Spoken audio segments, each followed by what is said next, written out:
Saya tetap berhusnudzon bahwa beliau Habib Ali ini adalah min dzurriyyati Rasulillah sallallahu alaihi wasallam. Masuk dalam praktek husnudzon ini penting untuk yang bersangkutan supaya tidak melanggar larangan. Memang kalau memang berani terima resikonya gitu.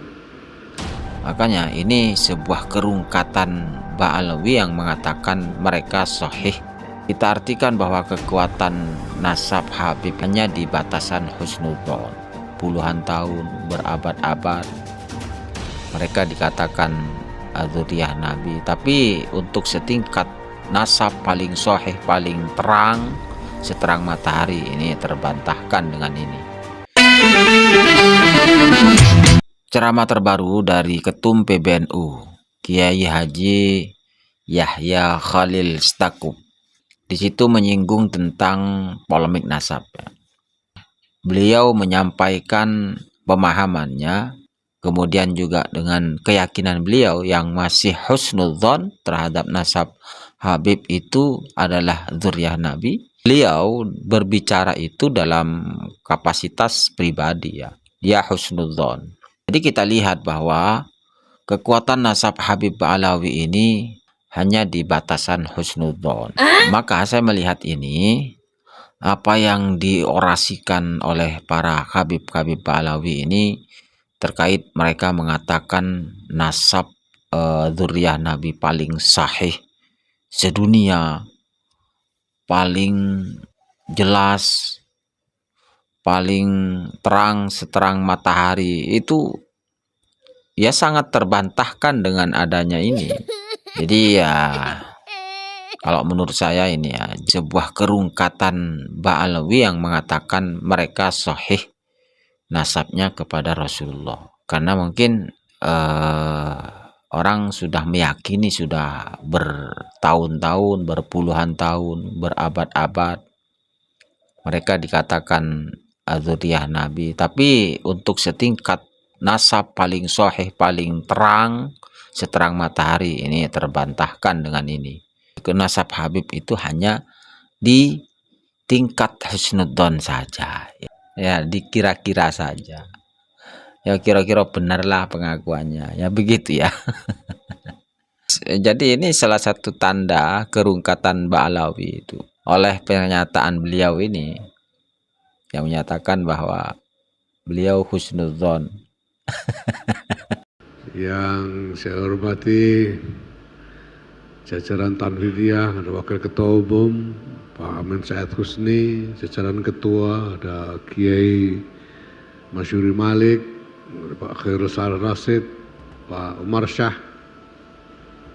ada Wakil Sekjen Pak Nur Hidayat, Pak Faisal Saimima, dan lain-lain. Alhamdulillah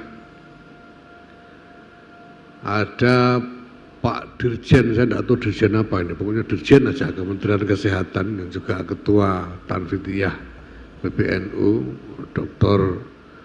Agus Zainal Arifin. Yang saya hormati Ketua Al-Aziznu Al-Habib Ad-Doktur Ali Hasan Al-Bahar. Apapun penelitian yang dilakukan oleh orang, apapun tesis-tesis dibuat oleh orang, walau aftal muftun, saya tetap berhusnudzon bahwa beliau Habib Ali ini adalah min dzurriyyati Rasulillah sallallahu alaihi wasallam. Dan itu memang salah satu alasan saya meminta beliau menjadi Ketua Al-Aziznu ini, yaitu untuk menghemat overhead supaya tidak perlu ada budget dari Al-Aziznu ini untuk ketuanya, karena Bani Hashim dan Bani Abdul Thalib ini haram menerima sedekah dan zakat.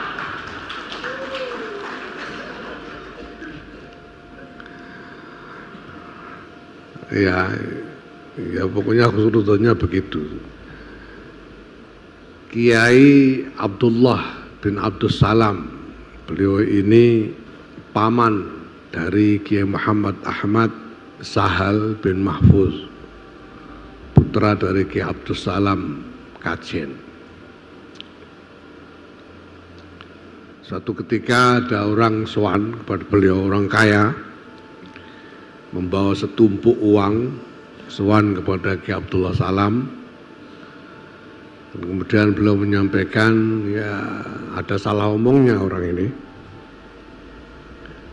Dia katakan, nuwun sewu Kiai, ini sedekah saya untuk panjenengan, kata orang ini. Dengan menyerahkan setumpuk uang yang tidak sedikit.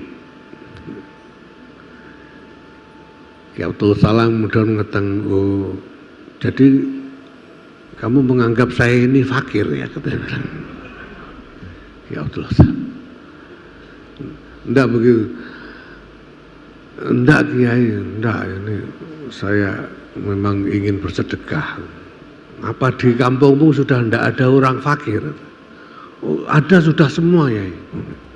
Ini khusus saya sisihkan untuk panjenengan. Orang ini udah ketakutan karena tahu salah omong dia.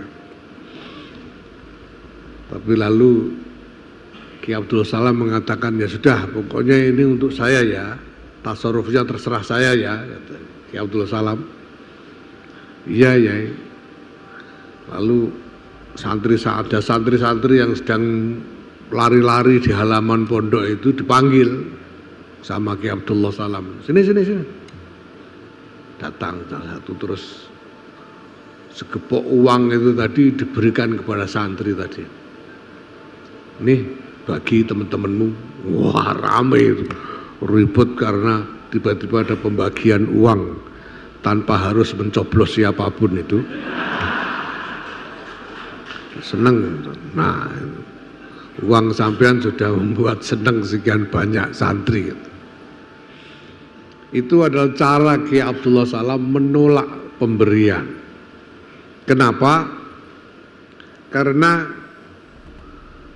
beliau sendiri berhusnudzon bahwa beliau adalah dari Bani Hashim atau Bani Abdul Muttalib, sehingga beliau tidak mau melanggar larangan menerima sedekah atau zakat. Ini memang soal husnudzon ini, soal husnudzon. Dalam praktek husnudzon ini penting untuk yang bersangkutan, supaya tidak melanggar larangan. Memang kalau memang berani terima resikonya, gitu. Ya, karena ada seorang kiai yang lain cerita ke saya, katanya ada orang datang ke saya, dia bilang katanya saya ini termasuk zuriyah Kanjeng Nabi dari silsilah yang ke-39 atau berapa gitu. Terus saya bilang, enggak mungkin, enggak percaya saya. Loh enggak, ini saya punya catatannya, itu ngarang itu pasti, enggak mungkin, enggak. Terus saya tanya, kenapa kok sampean nolak? Kan lumayan kalau sampean diakui sebagai dzurriyyah Kanjeng Nabi, saya bilang.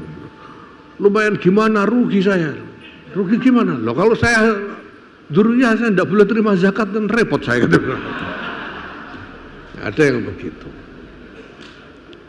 Ya ini lah, sementara dalam muamalah ini sebetulnya yang yang relevan secara fikih ini ya paling-paling kepastian nasab itu sampai kakek atau kakek buyut lah maksimal. Yang relevan tuh. Selebihnya itu sebetulnya secara aplikasi fikihnya itu tidak relevan. Relevannya itu untuk apa? Untuk memastikan wali nikah itu yang supaya kalau ada yang nikah walinya jelas, ya, nasabnya jelas. Kalau di atas Mbah Buyut itu masa canggah jadi wali nikah kan tidak mungkin. Jadi tidak perlu dicek sudah kalau sudah di atas.